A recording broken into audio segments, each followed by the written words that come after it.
Okay, so hello everyone and welcome back to my YouTube channel CA Vaibhav Vashisht, a channel where you will be getting all the classes of your economics and business studies at free of cost. And not just free of cost, we will be learning all the concepts of your economics with fun, with examples of some big celebrities and real life scenarios, ताकि आपको किसी भी चीज़ को रटना ना पड़े और आपको इकोनॉमिक्स का हर एक कंसेप्ट अच्छे से समझ में आ जाए.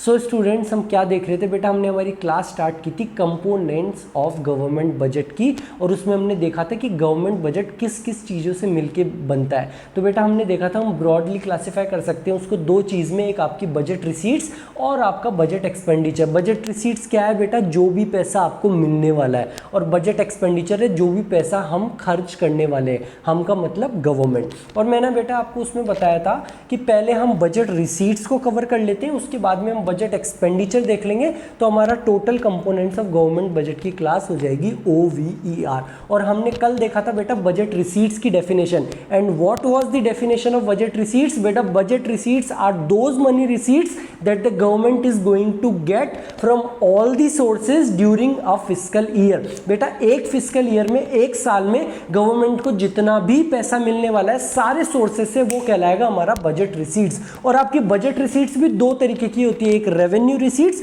और एक कैपिटल रिसीट्स. बेटा कैपिटल रिसीट्स क्या है वो हम ऑलरेडी कल देख के आ चुके हैं. What were capital receipts? Capital receipts are those money receipts which will either lead to increase in the liability of the government और will lead to reduction in the assets of the government. Capital receipts बेटा वो receipts है, वो पैसा है जो या तो गवर्नमेंट की लायबिलिटी को बढ़ाएगा या फिर गवर्नमेंट की असेट्स को कम करेगा. और उसके हमने 3 एग्जाम्पल कल देखे थे. And what were those 3 examples? First was your recovery of loans. बेटा हमने एग्जाम्पल में देखा था सेंट्रल गवर्नमेंट ने क्या दिया था स्टेट गवर्नमेंट को, राजस्थान गवर्नमेंट को 100 करोड़ का लोन. और जब राजस्थान की स्टेट गवर्नमेंट उस 100 करोड़ के लोन को रिटर्न करी थी 50 करोड़, तो क्या हुआ था सेंट्रल गवर्नमेंट की बैलेंस शीट में लोन्स एडवांसेस जो उसके असेट था वो 100 करोड़ से कम होके हो गया था 50 करोड़ का. तो वो पैसा क्या था हमारा recovery of loan, and that was a capital receipt. And the second example was borrowing and other liabilities. और बेटा गवर्नमेंट किससे बोरो करती है? First from the general public, उसको हम क्या बोलते हैं? Market borrowings. Second from RBI and third from rest of the world. और बेटा तीसरा आपका एग्जाम्पल था कैपिटल रिसीट्स का अदर रिसीट्स. और अदर रिसीट्स में हमने क्या देखा था?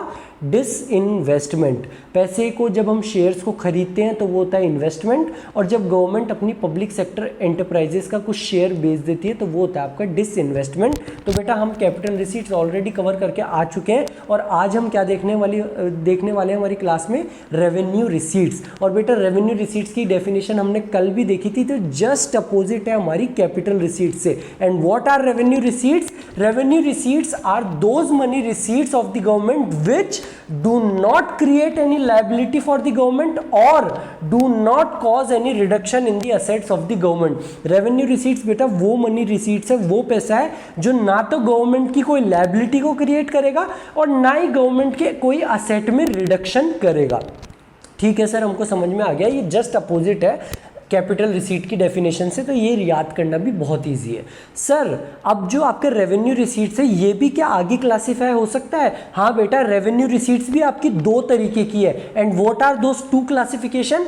First is tax revenue and second is non tax revenue. और बेटा नॉन टैक्स रेवेन्यू की डेफिनेशन में अगर आपको बताऊं तो वो है these are those revenue receipts which are other than tax revenue. यानी कि बेटा नॉन टैक्स रेवेन्यू वो रेवेन्यू रिसीट्स है जो कि टैक्स रेवेन्यू नहीं है. तो टैक्स रेवेन्यू क्या है पहले हम वो देख लेते हैं, तो नॉन टैक्स रेवेन्यू तो अपने आप क्लियर हो ही जाएगा. So starting with your tax revenue. बेटा टैक्स क्या होता है? तो बेटा टैक्स वो पैसा होता है जो आपको गवर्नमेंट को देना है, लेकिन बदले में आपको कुछ भी नहीं मिलेगा. सर कुछ भी नहीं मिलेगा? हाँ बेटा, आप शॉप पे जाते हो, आप पैसे देते हो, बदले में आपको चॉकलेट मिलती है. बेटा आप कहीं सब्जी वाले के पास जाते हो, फ्रूट वाले के पास जाते हो, आप पैसे देते हो, बदले में आपको फ्रूट मिलता है. लेकिन टैक्स एक ऐसी चीज है जो गवर्नमेंट को आपको देना है लेकिन आपको बदले में कुछ भी नहीं मिलेगा. So what is tax revenue? बेटा tax revenue is a compulsory payment to the government made by an individual, household और a firm without reference to anything in return. उसके बदले में आपको कुछ भी नहीं मिलेगा. ठीक है सर, हमको टैक्स रेवेन्यू क्लियर हो गया। और नॉन टैक्स रेवेन्यू तो आपने बताया हमको, these are those money receipts which are not your tax revenue. ठीक है सर। अब सर ये टैक्स रेवेन्यू थोड़ा ना कोई आगे क्लासीफाई हो रहा है। हाँ बेटा, आपके टैक्स रेवेन्यू भी दो तरीके के होते हैं, एक होता है डायरेक्ट टैक्स और एक होता है इनडायरेक्ट टैक्स। सर ये इतना सारे तरीके हो गए, टैक्स भी अब दो तरीके का हो गया, कहाँ से चालू किया था वो तो हम याद ही नहीं आ रहा सर। तो बेटा कंफ्यूज होने की दिक्कत नहीं है, मैं एक बार आपको शुरू से बता देता हूं कि हम कहां से चले थे। बेटा हमने सबसे पहले देखा था कंपोनेंट्स ऑफ गवर्नमेंट बजट में, एक तो जो हमको पैसा मिलने वाला है और एक जो हमसे पैसा खर्च होने वाला है। बजट रिसीट्स क्या है बेटा, दो तरीके की, एक रेवेन्यू रिसीट्स और एक कैपिटल रिसीट्स। रेवेन्यू रिसीट्स भी दो तरीके की है, एक आपका टैक्स रेवेन्यू और एक आपका नॉन टैक्स रेवेन्यू। और जो टैक्स रेवेन्यू है वो भी दो तरीके का, एक आपका डायरेक्ट टैक्स और एक आपका इनडायरेक्ट टैक्स।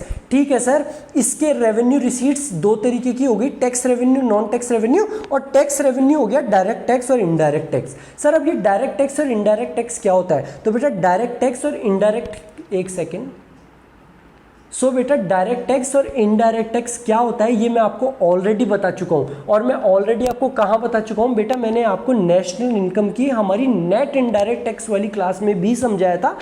जो बच्चे भी हमारी वो क्लास नहीं देख रखे वो हमारी वो क्लास जाके देख सकते हैं। मैं एक बार फिर से आपको समझा देता हूँ डायरेक्ट टैक्स और इनडायरेक्ट टैक्स के बीच में डिफरेंस। तो बेटा मैंने आपको उस क्लास में क्या बोला था कि आप लोग भी सरकार को टैक्स देते हो, जिसमें आप लोगों ने मुझे बोला था अरे सर क्यों मुझे ले रहे हो, हम सर पॉकेट मनी पे चलने वाले आदमी, स्कूल में पेटीज खाते हैं और सर पार्ले जी खा खा के काम चला रहे हैं, हम कौन सा टैक्स देंगे सर, हमारे खुद के पास ही पैसे नहीं है। तो मैंने आपको बोला था कि आप जो पार्ले जी खा खा के काम चला रहे हो उसी में आप टैक्स देते हो गवर्नमेंट को। बेटा आप जो 10 रुपए का पार्ले जी बिस्किट खरीदते हो इसमें आप 50 पैसे तो गवर्नमेंट को टैक्स देते हो। अच्छा सर, हम भी गवर्नमेंट को टैक्स देते हैं? हाँ बेटा, और ये जो आप टैक्स देते हो इसको हम कहते हैं इनडायरेक्ट टैक्स, क्योंकि गवर्नमेंट आपसे इनडायरेक्टली चूस लेती है ये पैसा। इस 10 रुपए के पार्ले जी बिस्किट में 5% आपका 50 पैसे जीएसटी होता है, goods and services tax. GST आपने सुना भी होगा। तो जीएसटी क्या है बेटा, आपका इनडायरेक्ट टैक्स। ये तो बात हो गई आपके इनडायरेक्ट टैक्स की, जो आप लोग इनडायरेक्टली गवर्नमेंट को दे रहे हो। एक होता है बेटा डायरेक्ट टैक्स, जो आपके पेरेंट्स, आपके गार्जियन, बेटा आपके मम्मी पापा जो देते हैं। जो डायरेक्ट टैक्स वो टैक्स होता है जो गवर्नमेंट ठोक के लेती है कि तुमने कमाई की है और तुमको ही पैसा देना पड़ेगा। आपके फादर अगर इनकम कमा रहे हैं जो एक लेवल के ऊपर है तो गवर्नमेंट कहती है आप इनकम कमा रहे हो और आपको ही मुझको टैक्स देना पड़ेगा। अगर आपकी मदर की भी इनकम एक लेवल के ऊपर है तो गवर्नमेंट कहती है कि आपकी मदर भी पैसा कमा रही है तो उनको कहेगी कि आपको भी मुझको टैक्स देना पड़ेगा। तो वो होता है बेटा आपका डायरेक्ट टैक्स, और उसका क्या एग्जाम्पल है, अपना इनकम टैक्स।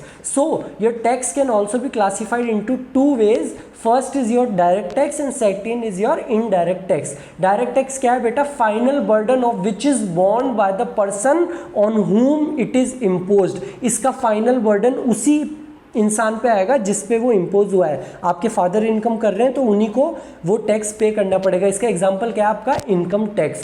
और आपका इनडायरेक्ट टैक्स क्या है, tax which is imposed on one person but is paid by another. बेटा जो गवर्नमेंट को टैक्स देता है ना ये जीएसटी 50-50 पैसे बिस्कुटों पे, वो तो बेटा शॉपकीपर या जहाँ से भी आपने माल खरीदा है, जो मॉल से, जो जहाँ से भी आपने पार्ले जी खरीदा है मॉल से, उसको देना पड़ेगा। लेकिन पे कौन कर रहा है, असल में कट वो आपकी जेब में से रहा है। So this is your indirect tax. इसका क्या एग्जांपल है, आपका जीएसटी या कस्टम ड्यूटी। आप बाहर से बेटा जब भी कोई शूज़ इंपोर्ट करते हो या कुछ भी चीज़ इंपोर्ट करते हो तो उस पर आपको कस्टम ड्यूटी देनी होती है, ये भी आपका इनडायरेक्ट टैक्स होता है। इसका थर्ड अगर आप पॉइंट देखना चाहो तो आप ये भी लिख सकते हो, मान लो एग्जाम में दोनों के बीच में डिफरेंस आ जाए कि burden can not be shifted to others and the burden can be shifted to others in your indirect tax. So I hope आपको अब क्लियर होगा कि आपके टैक्स भी दो तरीके के होते हैं, डायरेक्ट टैक्स और इनडायरेक्ट टैक्स। डायरेक्ट टैक्स क्या है बेटा, वो टैक्स जो आपके गार्जियंस, आपके पेरेंट्स देते हैं डायरेक्टली गवर्नमेंट को, जैसे कि आपका इनकम टैक्स। और इनडायरेक्ट टैक्स क्या होता है, जो गवर्नमेंट हमसे इनडायरेक्टली लेती है गुड्स एंड सर्विसेज के ऊपर। और उसका एग्जाम्पल क्या है हमारा, GST, goods and services tax. तो बेटा अभी टैक्स की बात आई है तो मैं आपको एक चीज़ और बता देता हूँ कि बेटा टैक्स वैसे तो दो तरीके का है, एक तो हो गया आपका डायरेक्ट टैक्स, एक हो गया आपका इनडायरेक्ट टैक्स। इस टैक्स को हम एक और तरीके से क्लासिफाई कर सकते हैं। सर दूसरा कौन सा तरीका है? तो बेटा मैं टैक्स को एक प्रोग्रेसिव टैक्स भी बोल सकता हूँ, रिग्रेसिव टैक्स भी बोल सकता हूँ। कई कंट्रीज ऐसी है जो रिग्रेसिव टैक्स को फॉलो करती है, कई कंट्रीज ऐसी है जो प्रोग्रेसिव टैक्स को फॉलो करती है। ठीक है सर, ये है क्या वो बाद में बताना, पहले ये बता दो इंडिया क्या फॉलो करती है। तो बेटा इंडिया फॉलो करती है प्रोग्रेसिव टैक्सेशन, यानी कि हमारी इंडिया क्या फॉलो करती है? Progressive taxation. और प्रोग्रेसिव टैक्सेशन क्या होता है वो हम देख लेते हैं इस एग्जाम्पल के साथ। तो बेटा ये तो है श्याम और ये है राजू। और बेटा ये जो राजू है ना, ये दिखने में बहुत हंसता खिलता दिख रहा है, लेकिन अंदर ही अंदर इसको बहुत दुख है। सर इसको किस बात का दुख है? तो बेटा इसको इस बात का दुख है कि बेटा इसकी इनकम केवल 15,000 रुपये ही है। ये बहुत कम कमाता है, केवल 15,000 रुपये कमाता है। और जो श्याम है बेटा वो बड़ी कंपनी में काम करता है, वो कमाता है आपका लाख रुपये। अब होता क्या है बेटा, ये जिस कंट्री में रह रहे हैं वहाँ पे रिग्रेसिव टैक्सेशन चलता है।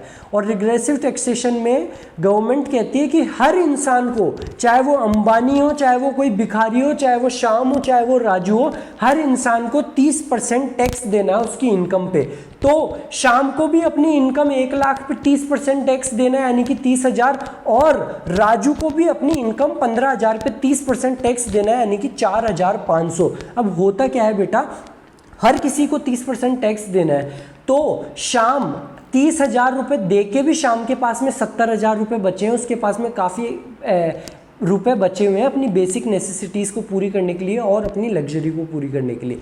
लेकिन जो राजू है उसको ये 4,500 देने के बाद में जो उसके पास में पैसा बचा है वो उसकी बेसिक नेसेसिटीज़ को भी पूरा नहीं कर पा रहा। सो बेटा ये तो होता है आपका रिग्रेसिव टैक्सेशन। और जो प्रोग्रेसिव टैक्सेशन होता है, जो हमारी जैसी कंट्री इंडिया में फॉलो करता है, उसमें क्या होता है, गवर्नमेंट कहती है कि जो हम टैक्सेशन लगाएंगे वो आपकी इनकम के हिसाब से लगाएंगे, कि जिसकी इनकम ज़्यादा होगी उससे हम ज्यादा टैक्स लेंगे और जिसकी इनकम कम होगी उससे हम कम टैक्स लेंगे या हम टैक्स लेंगे ही नहीं। और मैं बता दूं आपको, गवर्नमेंट, इंडिया की गवर्नमेंट किस हिसाब से टैक्स लेती है, तो आपने शायद सुना भी होगा कि बेटा 2.5 लाख तक तो कोई टैक्स नहीं है, 2.5 से 5 लाख पे 5% टैक्स, 5 से 10 लाख पे 20% टैक्स, और 10 लाख के ऊपर आपका 30% टैक्स। तो वो आपका एक प्रोग्रेसिव टैक्सेशन फॉलो करती है। प्रोग्रेसिव टैक्सेशन क्या होता है बेटा, a tax is said to be progressive when the rate of tax increases with an increase in income.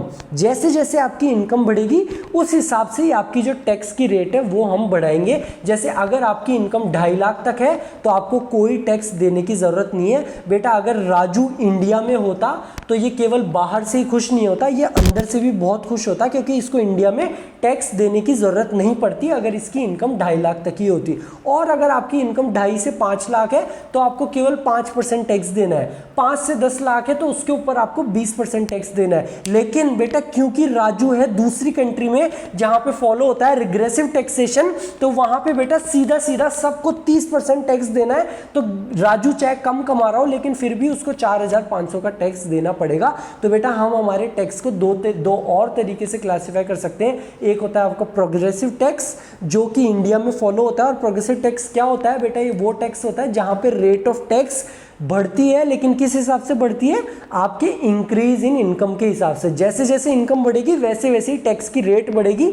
2.5 lakh तक नो टैक्स, 2.5 से 5 पे 5%, 5 से 10 पे 20% और उससे ज़्यादा पे 30%। और हमारा रिग्रेसिव क्या होता है बेटा, a tax is said to be regressive when it causes a greater real burden on the poor than the rich. सबको 30% टैक्स देना है। सो बेटा ये थी आपकी क्लास टैक्स रेवेन्यू या आपकी रेवेन्यू रिसीट्स के ऊपर। रेवेन्यू रिसीट्स में हमने केवल टैक्स रेवेन्यू पूरा करा है। अभी हम नॉन टैक्स रेवेन्यू क्या होता है जो हमने देखा था कि वो रेवेन्यू रिसीट्स जो कि टैक्स रेवेन्यू नहीं है, वो हम देखने वाले हैं हमारी कल की क्लास में। तो आप लोग कंफ्यूज नहीं हो, इसलिए मैं आपको वो चार्ट एक बार फिर से समझा देता हूँ ताकि आप लोग कंफ्यूज ना हो। कि बेटा हमने सबसे पहले स्टार्ट करा बजट रिसीट्स से। बजट रिसीट की डेफिनेशन देखी। बजट रिसीट्स की किन दो चीज़ों में क्लासीफाई होता है, एक आपका रेवेन्यू रिसीट्स, एक आपका कैपिटल रिसीट्स। कैपिटल रिसीट्स हम कल देख चुके। रेवेन्यू रिसीट्स कितने तरीके की है, दो तरीके की, एक आपका टैक्स रेवेन्यू, एक आपका नॉन टैक्स रेवेन्यू। और टैक्स रेवेन्यू कितने तरीके का है, दो तरीके का, एक आपका डायरेक्ट टैक्स और एक आपका इनडायरेक्ट टैक्स। और टैक्स की बात आई थी तो हमने एक और टॉपिक कवर कर लिया था कि टैक्स को हम दो तरीके से और बोल सकते हैं, एक आपका प्रोग्रेसिव टैक्सेशन, एक आपका रिग्रेसिव टैक्सेशन। अब कल हम क्या देखने वाले हैं बेटा, इस रेवेन्यू रिसीट्स का ही एक और पार्ट, नॉन टैक्स रेवेन्यू। जैसे ही हम नॉन टैक्स रेवेन्यू कंप्लीट कर लेंगे, हमारा रेवेन्यू रिसीट्स कंप्लीट हो जाएगा। और केवल रेवेन्यू रिसीट्स नहीं, हमारा बजट रिसीट्स यानी कि ये पूरा पोर्शन कवर हो जाएगा। सो कल हम देखेंगे नॉन टैक्स रेवेन्यू। तब तक के लिए थैंक यू वेरी मच। मिलते हैं हम हमारी नेक्स्ट क्लास में। Thank you very much.